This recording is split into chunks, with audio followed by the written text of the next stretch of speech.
नमस्कार शेतकरी मित्रांनो. तर शेतकरी मित्रांनो, या व्हिडिओच्या माध्यमातून खरीप हंगाम 2023च्या उर्वरित 75% विम्याच्या वाटपासंदर्भात एक महत्त्वाचा असा अपडेट आपण या व्हिडिओच्या माध्यमातून जाणून घेण्याचा प्रयत्न करणार आहोत. कारण की मित्रांनो, 16 जिल्ह्यामध्ये 75% विम्याच्या वाटपाला लवकरच सुरुवात केली जाणार आहे. 10 एप्रिल 2024 पासून 75% विम्याचं वाटप 16 जिल्ह्यामध्ये 9 विमा कंपन्यांच्या माध्यमातून वाटपाला सुरुवात केली जाणार आहे. तर शेतकरी मित्रांनो, राज्यातील 16 जिल्ह्यातील 9 विमा कंपन्यांच्या माध्यमातून हे वाटप केलं जाणार आहे आणि याच्यात कोणत्या जिल्ह्यामध्ये वाटप होणार आहे आणि जवळपास हेक्टरी किती रुपये होणार आहे व कोण्या पिकासाठी हे वाटप होणार आहे याच्या संदर्भात या व्हिडिओच्या माध्यमातून डिटेलमध्ये अपडेट जाणून घेण्याचा प्रयत्न करणार आहोत. आणि आमच्या चॅनलवरचे संपूर्ण अपडेट पाहण्याकरिता चॅनलला नक्की सबस्क्राईब करायला विसरू नका. तर चला तर मित्रांनो, व्हिडिओला सुरुवात करूया. मित्रांनो, याच्यामध्ये पहिली विमा कंपनी आहे भारतीय कृषी विमा कंपनी आणि भारतीय कृषी विमा कंपनीच्या माध्यमातून 200 कोटी रुपये बीड आणि बुलढाणा या 2 जिल्ह्यामध्ये वाटप केले जाणार आहेत.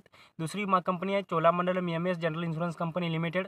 या विमा कंपनीच्या माध्यमातून 98,99,55,849 रुपयाचं वाटप छत्रपती संभाजीनगर जिल्ह्यामध्ये केलं जाणार आहे. तिसरी विमा company HDFC Ergo general insurance company limited. या विमा कंपनीच्या माध्यमातून 402,48,48,89,944 रुपयाचं वितरण हिंगोली, अकोला आणि धाराशिव या 3 जिल्ह्यामध्ये केलं जाणार आहे. चौथी विमा company ICICI Lombard general insurance company limited. या विमा कंपनीच्या माध्यमातून परभणी आणि नागपूर या दोन्ही जिल्ह्यामध्ये 370 कोटी रुपयाच्या विम्याचं वाटप केलं जाणार आहे. पाचवी विमा company oriental general insurance company लिमिटेडच्या माध्यमातून 305,88,13,660 रुपयाचं वितरण नाशिक, अहिल्यानगर आणि सोलापूर जिल्ह्यामध्ये केलं जाणार आहे.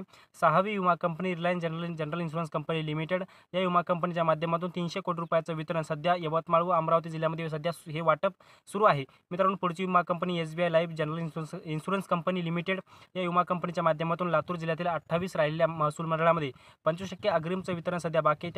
परंतु त्यामुळे ते 25% अग्रिमचं वितरण सर्वप्रथम होणार आहे. त्यामध्ये 28 महसूल मंडळामध्ये 53,41,41,41,41,41,102 रुपयाचं वितरण केलं जाणार आहे. United India general insurance company लिमिटेडच्या माध्यमातून 155,99,00,000 रुपयाचं वितरण नांदेड जिल्ह्यामध्ये केलं जाणार आहे. पुढची विमा company universal Sompo general insurance company लिमिटेडच्या माध्यमातून जालना जिल्ह्यातील 42 महसूल मंडळामध्ये 134 कोटी रुपयाचा विम्याचं वितरण केलं जाणार आहे. तर शेतकरी मित्रांनो, हे राज्यातील 16 जिल्ह्यातील जवळपास 9 विमा कंपन्यांचं वाटप हे सध्या केलं जाणार आहे. सध्या 2 जिल्ह्यामध्ये वाटप सुरू आहे, ज्यामध्ये जवळपास परभणी जिल्ह्यामध्ये सध्या काही सुरू आहे. यवतमाळ व अमरावती या जिल्ह्यामध्ये सध्या वाटप सुरू आहे. याच्या व्यतिरिक्त मित्रांनो, हे झालं 25% अग्रिमचं आणि उर्वरित 75% विम्याचं वाटप आणि या 9 विमा कंपन्यांच्या माध्यमातून हे वाटप केलं जाणार आहे. तर शेतकरी मित्रांनो, तुर्तास इथेच थांबतो. तोपर्यंत सर्वांचे मनापासून धन्यवाद.